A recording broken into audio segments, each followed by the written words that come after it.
Everyone, आज का जो वीडियो है पहले तो काफ़ी डिले आया है, एक रिक्वेस्टेड वीडियो है। प्रेगनेंसी में क्या क्या टिप्स ऐसे फॉलो कर सकते हैं जिससे कि बेबी का डेवलपमेंट भी बहुत अच्छा हो और डिलीवरी में भी प्रॉब्लम ना आए, नॉर्मल डिलीवरी के चांसेस बढ़ जाएं। हम यहाँ ट्राइमेस्टर वाइज डिस्कस करेंगे, थोड़ा सा ओवरव्यू लेंगे। फर्स्ट ट्राइमेस्टर में सबसे पहले जब हमारा एससीजी टेस्ट जो यूरिन टेस्ट है वो पॉजिटिव आता है, तब तक करीबन 2 मंथ या 1.5 मंथ बीत चुका होता है। यहाँ पर सबसे पहले आपको उसी दिन अपना चेकअप करवाना है और प्रॉपर आपका जो ब्लड टेस्ट है वो कराना है। उसमें आपको डेफिशिएंसीज पता चल जाएगी कि आपका आयरन कितना है, आपका विटामिन्स कितना है, ये सारी चीज़ें रूल आउट हो जाएगी। उसके अलावा ये भी पता लग जाएगा कि और आपको कोई मेडिकल कंडीशन तो नहीं है जिसकी वजह से आपको अपनी प्रेगनेंसी में एक्स्ट्रा केयर रखने की ज़रूरत है, जैसे कि थायराइड हो गया, ब्लड प्रेशर हो गया, शुगर हो गया। ये सारी चीज़ें, अदर कोई मेडिकल कंडीशन।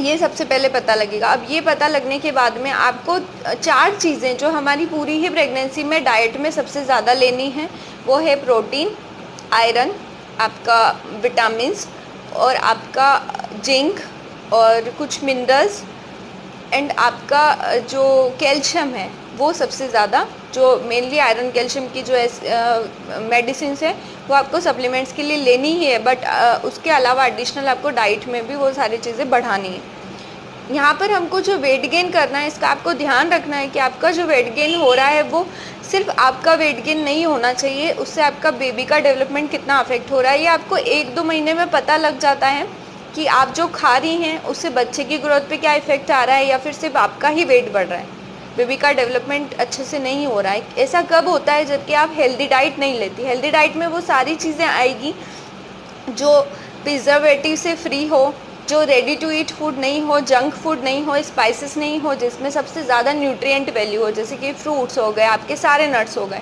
नट्स में सारे ही नट्स, आपके काजू बादाम, आपका अखरोट मेनली आपको लेना चाहिए। ब्रेन डेवलपमेंट जो बेबी का है वो बहुत अच्छा होता है इस समय के लिए। और इसमें आप इस मंथ में सबसे ज़्यादा फ्रूट्स खाएंगे जिससे कि आपको हार्ट बर्न की प्रॉब्लम, नोजिया, वॉमिटिंग, ये सारी प्रॉब्लम इस महीने में सबसे ज़्यादा होती है फर्स्ट ट्राइमेस्टर में। ये आपकी थोड़ी सी हेल्प मिलेगी इसमें। अब इसमें आपको सबसे ज़्यादा जो एडवाइस फॉलो करनी है वो एक्सरसाइज बिल्कुल नहीं करनी है, विगोरस एक्सरसाइज नहीं करनी है, आपको हल्की वॉकिंग करनी है सिर्फ, और कोई भी जर्की या ट्विस्टिंग मूवमेंट को आपको अवॉइड करना है, ट्रैवलिंग को अवॉइड करना है। मेनली प्रेगनेंसी में क्या क्या नहीं खाना है वो होता है मेनली पपाया, मूली आपको नहीं खानी है, और उसके अलावा अदर कोई हेल्थ कंडीशन है तो उसके अकॉर्डिंग आपको नहीं वो चीज़ फॉलो करनी है, जैसे कि शुगर। तो उसके अलावा आपको क्या खाना है क्या नहीं तो वो आपका अलग होगा। उसके बाद में यहाँ पर आपको अपने बच्चे का वेट मॉनिटर करना है। हार्ट बीट आ गई है तो हार्ट बीट के बाद में अब आपकी बॉडी थोड़ी स्टेबल होने लग जाएगी, आपकी प्रेगनेंसी स्टेबिलिटी में आ गई है। सेकेंड ट्राइमेस्टर में 3 चीज़ों का ध्यान सबसे ज़्यादा रखना है। एक तो कि आपकी बेबी का डेवलपमेंट बहुत अच्छा हो, जो कि आपको फ्रिक्वेंटली सोनोग्राफी में पता लग जाएगा। और उसके बाद में जो सेकेंड चीज़ है वो है कि आपका वेट गेन की वजह से आपका जो बॉडी का फ्लूइड है वो डिस्टर्ब नहीं हो। अब इस सेकेंड ट्राइमेस्टर में आप ब्रीदिंग एक्सरसाइजेस, थोड़ा सा मेडिटेशन और थोड़ी सी कुछ पेल्विक फ्लोर के एक्सरसाइजेस स्टार्ट कर सकते हैं, बट अगेन बिना फिजियोथेरेपिस्ट के प्रिस्क्रिप्शन के आपको कोई भी एक्सरसाइज नहीं करनी है, क्योंकि हर एक की प्रेगनेंसी अलग अलग होती है और कुछ मेडिकल कंडीशंस होती है जिसके हिसाब से एक्सरसाइज में चेंजेस करने पड़ते हैं।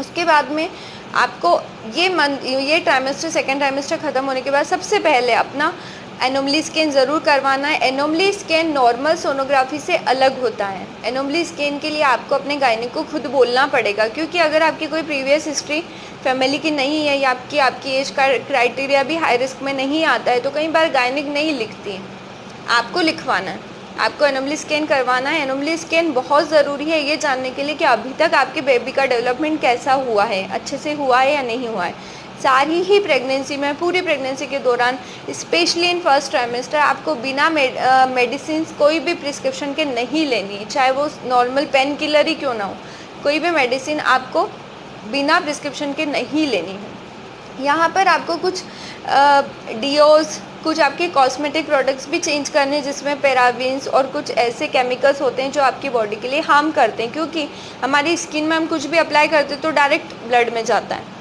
सो वो भी हमारी बॉडी को अफेक्ट करता है। तो जितना हो सके आपको इन चीज़ों से दूर रहना है। प्रिजर्वेटिव वाली चीज़ें बिल्कुल भी नहीं खानी, जो भी ready to eat food, fruits हो गए, जूसेस हो गए, बहुत ज़्यादा रखा हुआ खाना नहीं खाना है, बहुत फ्रेश खाना खाना है आपको, और इसकी वजह से आपकी बेबी की ग्रोथ बहुत अच्छी होने वाली है। अब लास्ट ट्राइमेस्टर जो आता है वो बहुत ज़्यादा क्रूशियल होता है, क्योंकि यहाँ पर कई बार अभी तक जो आपकी प्रेगनेंसी बहुत नॉर्मल भी चल रही थी वो एकदम से हाई रिस्क में आ जाती। क्यों? क्योंकि वेट बढ़ गया है और कई बार चीज़ें बहुत मुश्किल हो जाती है, ब्लड फ्लो नहीं हो रहा, कई बार एंकल के यहाँ पर स्वेलिंग आ जाती है, इडीमा बोलते हैं जिसको। ये सारी चीज़ों की वजह से थोड़ा सा मुश्किल हो जाता है ये वाला ट्राइमेस्टर। और इस समय आपको अपने बेबी के मूवमेंट का, उसके किक्स का बहुत ज़्यादा ध्यान रखना है कि वो हर आवर्स में हो रहे हैं, नहीं हो रहे हैं, कितना गैप बीच में आ रहा है। अगर ज़्यादा गैप है तो आपको तुरंत हॉस्पिटल रश करना है। बहुत ज़्यादा अगर मूवमेंट हो रहे हैं बेबी के तो भी आपको हॉस्पिटल जाना है, क्योंकि कई बार उसका भी बहुत ज़्यादा रीज़न होता है। ये सारी चीज़ें, और आपके इस समय गायनिको विजिट भी बढ़ जाएंगे। और जैसे जैसे आपको कई बार लगता है कि अभी तक तो मैं डाइट बहुत अच्छे से ले रही हूँ, मैं तो सब चीज़ें खा रही हूँ, फिर भी मुझे ब्लड की कमी क्यों आ रही है? क्योंकि आपकी बॉडी पे डिमांड बढ़ती है, डिमांड बढ़ती जा रही है और आप जितना खा रही हैं वो फुलफ़िल नहीं है। आयरन के, कैल्शियम के डोजेज अकॉर्डिंग टू बढ़ेंगे, जो रिक्वायरमेंट्स होगी उसके अकॉर्डिंग बढ़ेंगे, पर आपको कोशिश करनी कि आपको वो चीज़ें डाइट से ही लेनी है। और जो भी आप डाइट फर्स्ट ट्राइमेस्टर में ले रही थी उसको हल्का हल्का धीरे धीरे आपको बढ़ाना है सारी चीज़ों को, चाहे वो फ्रूट्स हो, वो नट्स हो, या बाकी का आपका खाना, दाल चावल हो गया, रोटी हो गया, जो भी है वो सारी चीज़ें आपको बढ़ानी है। उसके बाद में यहाँ पर सबसे ज़्यादा प्रॉब्लम आती है जो लिम्फ, मैंने देखा है कि थाई वाले एरिया में यहाँ पर लिम्फ नोड का इलार्जमेंट होने लग जाता है, जो गांठों की तरह फील होता है, बहुत ज़्यादा पेनफुल होता है। वो इसलिए होता है क्योंकि जो आपकी बॉडी का वेट है उसकी वजह से ग्रेविटी में चेंजेस होते हैं, ग्रेविटेशनल फोर्स नीचे की तरफ खींचता है, और उसी से वो जो पंपिंग एक्शन है अगर बॉडी में प्रॉपर नहीं हो रही तो कलेक्शन ऑफ फ्लूइड्स हो जाता है, जैसे कि लिम्फ नोड्स जो हैं वो इनलार्ज हो जाते हैं। तो वो कोई प्रॉब्लम वाली बात नहीं, वो धीरे धीरे एबोलिश हो जाएगा जैसे जैसे आपकी प्रेगनेंसी जाएगी। अगर आप एक्सरसाइज करते हैं तो ये सारी प्रॉब्लम आपको नहीं आएगी। बट अगेन आपको कौन से ट्राइमेस्टर में कौन सी एक्सरसाइज करनी है और आपकी रिपोर्ट्स के अकॉर्डिंग आपको एक्सरसाइज प्रिस्क्राइब होती है। तो अगर आप चाहते हैं कि आप कोई भी एक्सरसाइज फॉलो करें, ब्रीदिंग एक्सरसाइज जो बच्चे के डेवलपमेंट के लिए भी बहुत अच्छी होती हैं, आपके लिए भी अच्छी हैं, वो सारी करें, तो आपको एडवाइस ज़रूर लेना है। बिना एडवाइस के कुछ भी ऐसे ब्लाइंडली फॉलो नहीं करना है और अपनी मेडिकल कंडीशंस भी बतानी है। उसके बाद में आपको यहाँ पर कोई भी चीज़ खाने से पहले उसको देखना ज़रूरी है उसको, और आपका इस समय आपको यूरिनरी हाइजीन रखना बहुत ज़्यादा ज़रूरी, क्योंकि यूरिनरी ट्रैक्ट इन्फेक्शन होने के चांसेस बहुत ज़्यादा बढ़ जाते हैं। अब लास्ट ट्राइमेस्टर में ही सबसे ज़्यादा केसेस ऐसे सामने आते हैं कि जो एमनियोटिक फ्लूइड है जिसमें बच्चा रहता है वो सूख गया। क्यों? क्योंकि डिहाइड्रेशन की प्रॉब्लम बहुत होती है। तो आपको वाटर कंटेंट अपना बहुत बढ़ाना है, और नो डाउट आपको यूरिनेशन भी बहुत ज़्यादा आएगा, क्योंकि बच्चे का जो प्रेशर है पूरा आपका, वो आपका जो यूरिनरी ब्लैडर है उसके ऊपर आता है, तो आपको यूरिनेशन भी बहुत फ्रिक्वेंट आएगा। बट वो बहुत ज़्यादा कॉमन चीज़ है जिससे कि आपकी चीज़ें बहुत अच्छे से डिटॉक्सिफिकेशन प्रोसेस बॉडी का होता रहेगा। आपको वाटर इंटेक का खास ध्यान रखना है।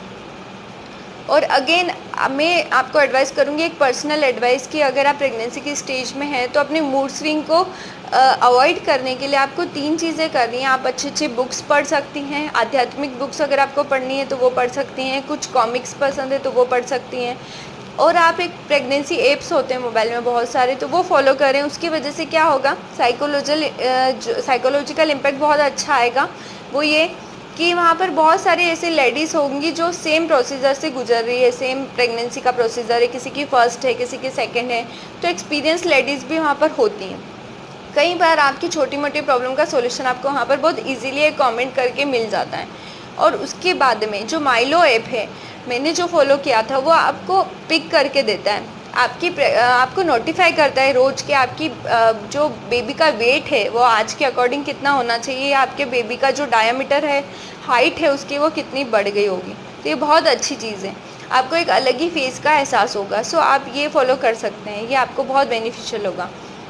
उसके अलावा अगर आपकी कोई क्वेरी है कि आपको और क्या क्या करना है और क्या क्या नहीं करना है, तो आप मुझे कमेंट सेक्शन में लिख कर बता सकती हैं।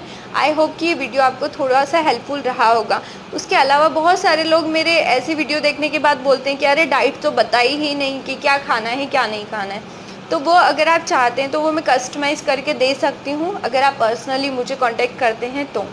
वो मैं अभी प्रॉपर इसमें नहीं बता सकती हूँ, क्योंकि प्रोटीन, विटामिन और जो सारी चीज़ें मैंने डिस्कस की है वो ऑलरेडी सबके कंटेंट अपनी जो पर्सनल चॉइस होती है वो भी अलग होती है। कुछ वेजिटेरियन डाइट फॉलो करते हैं, कुछ नॉन वेजिटेरियन डाइट फॉलो करते हैं, और उसमें भी सबके अपने अपने प्रेफरेंसेस होते हैं।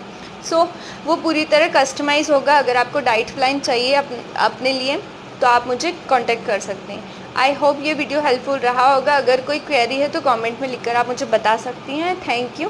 Best wishes for your baby.